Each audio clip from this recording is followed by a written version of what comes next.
যারা লিস্টেড সন্ত্রাসী, মানে যারা 15 জুলাই হামলায় সরাসরি ছিল এবং বিশ্ববিদ্যালয়ের কাছে তাদের লিস্টও আছে, এমন শিক্ষার্থীরা নিয়মিত ক্লাস পরীক্ষায় অংশগ্রহণ করতেছে। তাদেরকে নিয়ে ডিপার্টমেন্টের শিক্ষার্থীরা যখন টিচারদের কাছে জানাচ্ছে, টিচাররা তখন পার্সোনালি একটা প্রতিনিধি টিম রাখছে। বিশ্ববিদ্যালয় প্রশাসন লুকোচুরি করে তাদেরকে পরীক্ষা নিচ্ছে। এটা সত্যিই মানে খুব উদ্বিগ্নের ব্যাপার এবং আমরা যেটা লক্ষ্য করলাম, আমরা বিগত কয়েকদিন যে কাজগুলো করছি এই কাজগুলোকে নানানভাবে বরং পজিটিভ কাজগুলোকে নেগেটিভ করানোর একটা চেষ্টা চলতেছে। সেই চেষ্টার আমি বলবো যে আমাদের টিম, সাপোর্টিং টিম যখন উদ্যান বা অন্যখানে কাজ করছে এবং কি ভোরবেলায় যে সময়টা মানুষ একটু হয়তো একটু হয়, একটু ঝিম ধরে বা যাই কিছু। স্যার আপনারা বলছেন যে আপনারা বারবার কাজ করছেন, কিন্তু আমরা 5 তারিখের পর থেকে বিভিন্ন সমস্যা দেখছি যে আপনাদের অসংখ্য ইনসিডেন্ট হচ্ছে, প্রতিনিয়ত হচ্ছে। এবং স্যার আপনাদের প্রক্রিয়াল টিমে কিন্তু যতজন মেম্বার থাকা দরকার, আমার ক্যাম্পাসটা যে বিশাল বড় এই অনুযায়ী স্যার মেম্বার নাই, সেটার জন্য আপনারা কি কাজ করেছেন? আমার একটু বলতে দিতে হবে, সেটা হলো আমাদের কাজের যদি তুমি ডেইলি ফুটেজ দেখো তাহলে তুমি সেটা দেখলে অবাক হবে যে আমরা এত কাজ করতেছি। এটা আমাদের ডিফেন্স, কারণ হচ্ছে সারাদিন আমরা আসলে কাজ করি কিন্তু ক্যাম্পাসটা এক ধরনের অরক্ষিত। আমরা তাদের সরাই, তারা আমাদের পাহারা দেয়। তো এখন এতগুলো কাজের মানে ছেলে মেয়ে আমাদের কখনো যে চোখ ফাঁকি দেয় না তা না, আমরাও হিউম্যান বিং। এখন যে জায়গাটায় করেছে দেখেন, এরা নিশ্চয়ই বেশ কিছুদিন ধরে অবজার্ভ করেছে যে ক্যামেরা নাই বা কিছু নাই। আপনারা আরও দেখবেন ওখানে তো লাইটও ছিল না, ছিল না, আমরা দিয়েছি, আমরা সেটা করেছি। এখন এতগুলো ওপেন জায়গায় হুট করে এরকম ভোরবেলায় যদি কিছু করে, হ্যাঁ এইটা আমরা সবাই মিলে এটা কনসার্ন। এটা শুধুমাত্র কয়েকজন শিক্ষক আর কয়েকজন প্রক্টোরিয়াল বডি দিয়ে আসলে হওয়া কঠিন। হ্যাঁ, এরপরের পয়েন্টটা আসি। আপনারা এটাও জানিয়েছেন যে বিভিন্ন বিভাগে আসা শুরু হয়েছে। এটার জন্য আমাদের আমাদের আমাদের ধরুন অথরিটির দায় আছে, সেটা একটু আপনাদের ভয়েস রেজ করতে হবে। আমরা কিন্তু মাত্র প্রক্টোরিয়াল টিমের কয়েকজন শিক্ষক আর হচ্ছে সাপোর্টিং মেম্বার হচ্ছে 37 জন। বাড়ানোর দাবিটাও আমরা বারবার করেছি আমাদের হায়ার অথরিটিকে, কিন্তু বাজেট নেই, এটা নেই, সেটা নেই, এরকম কথা এসছে। তা এখন কিছু কথা আমার স্ববিরোধীই হবে, লাইক আমরা প্রশাসনের অংশ, সেটাই বলছি, কিছু কাজ আমার স্ববিরোধীই হবে।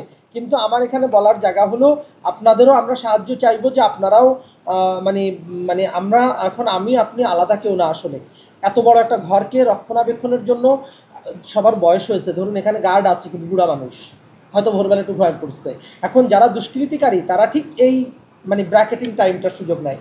আমার কথা হচ্ছে যা করে গেছে, এবং ডিপার্টমেন্ট কেন্দ্রিক যেটা বলছিলেন যারা পরীক্ষা দিতে এসছে, এই ব্যাপারে ভিসি স্যার আসলে আমরা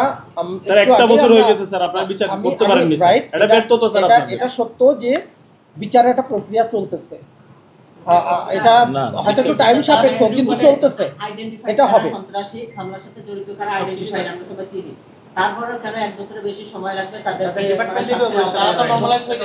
এইটা আমি যদি একদম খোলা দাগে বলি যে হ্যাঁ এইটা আমাদের দুর্বলতা আছে, এই জায়গাটা আপনারা কনসার্ন দিয়ে গেলেন, আমরা নোট নিচ্ছি। স্যার জুলাইয়ের পরে স্যার আপনারা প্রশাসনে বসেছেন, স্যার এই জায়গায় বিচারের জায়গায় কেন স্যার আপনাদের দুর্বলতা থাকবে? স্যার এখন দেখেন আমাদের একটা স্টেপ বাই স্টেপ প্রশাসনিক আপ অ্যান্ড মানে হায়ার এবং লোয়ার অ্যাপ্রোচ আছে। আমরা আমাদের জায়গা থেকে বারবারই আমরা জানাচ্ছি আমাদের মানে প্রান্তিক কনসার্নগুলো, আপনারা জানাচ্ছেন, আমরা এগুলো জানাচ্ছি। হোপফুলি স্যার যখন আসছেন এবার এই যে মারাত্মক ঘটনাটা ঘটলো, এটা আশা করি প্রশাসন মানে যে কোনোভাবে অগ্রাধিকার ভিত্তিতে আমলে নিবে। স্যার আপনারাই তো প্রশাসন, স্যার আমরা আবার কার কাছে যাব? না, আপনারা এসেছেন ঠিক আছে, এই কথাটা তো একটু ব্যাখ্যার ব্যাপার আছে। হ্যাঁ আমার জায়গা থেকে তুমি যেটা আমি একটু ফ্লোর নিয়েছি, একটু বলি ভাই। সেটা হচ্ছে যেটা বলছো সেটা হচ্ছে প্রশাসন, নিঃসন্দেহে প্রশাসনের তো বিভিন্ন লেয়ার আছে। এখন মানে আইনের বিচারের এই জায়গাটা তো আসলে অ্যাসিস্ট্যান্ট প্রক্টর বা প্রক্টোরিয়াল বডির একক দায়িত্ব না। আমরা তোমাদের কথাগুলো শুনি, কনসার্নগুলো অবজার্ভ করি, মিটিগেট করার চেষ্টা করি, যেগুলো আমাদের আয়ত্তের মধ্যে আছে। ব্যক্তিগত যেগুলো, যে একটু এখানে আসার আগেও, এখানে চলে যাওয়ার আগেও অনেকগুলো বিষয় ব্যক্তিগত মানে ফেসবুক এটা ওটা বিভিন্ন বিষয়ে আমরা কাজ করি। কিন্তু যেটা এখন আজকে যে সিরিয়াস কনসার্ন, এই কনসার্নটা এবং ছাত্রদের ওই তালিকাভুক্ত যেটার কথা বলছো, যে এটা তো আসলে মানে এটা কি এইখান থেকে বসে সিদ্ধান্ত নেওয়ার বিষয় না, তো এটা তো আইন আদালতের ব্যাপার। আপনারা এই যে কিন্তু স্পেসিফিক যে ঘটনাটা স্যার, তার ব্যাপারে কি আপনাদের পজিশনটা কি স্যার আমরা স্পষ্ট জানতে চাই স্যার, ওটা জানলে আমরা চলে যাব। ওকে, আমরা প্রথমত আপনারা রাইটলি এসেছেন এবং এটাতেও আমরা একমত যে এটা আমরা অবাক হয়ে গেছি যে কোন সাহসে দিল। আমরা খুব শর্ট মানে গ্যাপে, হয়তো কাল বা পরশু রবিবার আমরা কলা ভবনের সকল কর্মকর্তা কর্মচারীদের ডাকবো, যারা আমাদের দারোয়ান আছে, সাপোর্টিভ ডিন স্যারের মাধ্যমে আমরা ডেকে আমাদের রোটেটিভলি কে কোন ডিউটি করে এটা আমরা নিশ্চিত করব। নাম্বার 2 হচ্ছে আমাদের যেখানে ক্যামেরার ঘাটতি আছে আমরা সেখানে ক্যামেরার ব্যবস্থা করব।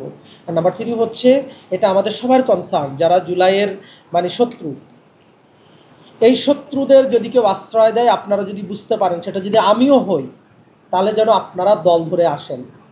এরকম কিছু কিছু জায়গায় এমন হচ্ছে, শত্রুকে যেন আমরা শত্রুতার জায়গায় দেখতে পাচ্ছি না, যেন মাইনরলি মিত্র হিসাবে দেখছি। এই জায়গাটার জন্য আমরাও খারাপ আছি। এই জন্য কিছু জায়গায় আপনারাও ভয়েস রেজ করবেন, যেহেতু আমরা আপনারা স্যার আমরা এখনো আসলে সুস্পষ্ট কোনো উত্তর পাইনি স্যার। আপনারা কি তদন্ত কমিটি গঠন করবেন নাকি স্যার আমি সিসিটিভিগুলো চেক করবেন? এই কথাগুলো স্যার আমরা শুনতে পাচ্ছি। আমি 3টা বলেছি, 2-3টা কথা বলেছি। একটা হচ্ছে রোব সোমবারে আমরা আমাদের পুরো কলা ভবনের ইয়েগুলো আমরা অবশ্যই করব। আমাদের কোনো ফুটেজে আছে কিনা এটা আমরা চেক করব। যদি না থেকে থাকে আমরা খুব কুইক ওখানে আমরা আবার ক্যামেরার ব্যবস্থা করব। ঠিক আছে? আমাদের যেই মানে যারা ঘুরছে, আমাদের ঘোরাটা যদি আমাদের ডাকসুর অন্যান্য প্রতিনিধির সাথে আমাদের টিম কাজও করে বা আমাদের সাথে, তারপরেও আমাদের যেই টিম যেই জায়গাগুলোতে সম্ভাব্য এরকম দুষ্কৃতিকারী আসতে পারে আমরা আরও নজরদারি বাড়াবো। তারপরেও স্যার তদন্ত কমিটি গঠন করবেন না স্যার? এই ঘটনার জন্য তদন্ত হওয়া উচিত স্যার, এটা সুষ্ঠু তদন্ত হওয়া লাগবে স্যার। ঠিক আছে, এটা শিওর ইয়ার টু লিখে রাখো। আমরা ধন্যবাদ। আমরা কালকে স্যারের সাথে করে আমরা তদন্ত কমিটি আমরা তদন্ত ভিতরে নিয়ে আসবো, কমিটির ভিতরে আমরা এটা নিয়ে আসবো। একটা করে শেষ করো না। ঠিক আছে, আমরা তদন্ত কমিটির অংশটাও আমরা সাথে রাখছি, এটা আমরা গঠন করব। আমরা গঠন করব। কয়েকটা ডিপার্টমেন্টের সমন্বয়ের একটা তথ্য আর কি, যারা লিস্টেড সন্ত্রাসী, মানে যারা 15 জুলাই হামলায় সরাসরি ছিল এবং বিশ্ববিদ্যালয়ের কাছে তাদের লিস্টও আছে, এমন শিক্ষার্থীরা নিয়মিত ক্লাস পরীক্ষায় অংশগ্রহণ করতেছে। তাদেরকে নিয়ে ডিপার্টমেন্টের শিক্ষার্থীরা যখন টিচারদের কাছে জানাচ্ছে, টিচাররা তখন পার্সোনালি একটা প্রতিনিধি টিম ডাকছে। প্রতিনিধি টিম ডাকার পরে ওনাদেরকে বলতেছে তোমরা এখানে কাজের এজেন্ডা বাস্তবায়ন করতে আসছো। সে একজন ছাত্র, সে ক্লাস করতে পারবে না, তারা পাঠাচ্ছে আমাদেরকে আপনাদের কাছে। আপনারা বিশ্ববিদ্যালয় প্রশাসন লুকোচুরি করে তাদেরকে পরীক্ষা নিচ্ছে, আপনারা পাঠাচ্ছেন আমাদেরকে আইন আদালতের কাছে। আসলে আমরা যাবোটা আমরা আগে বহিষ্কার করো,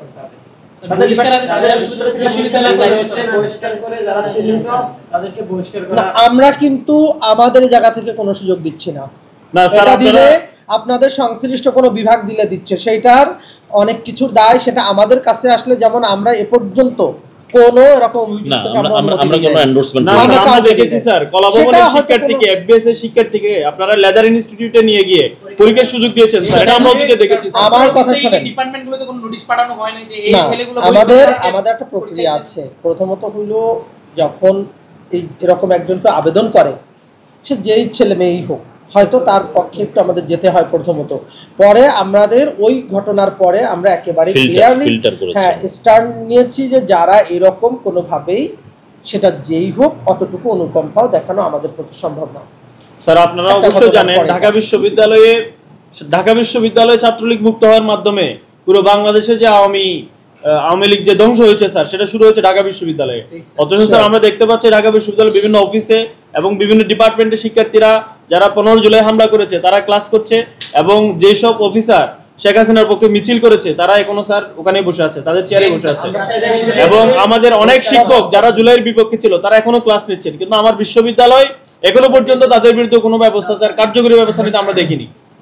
আপনাদের স্পিরিটের সাথে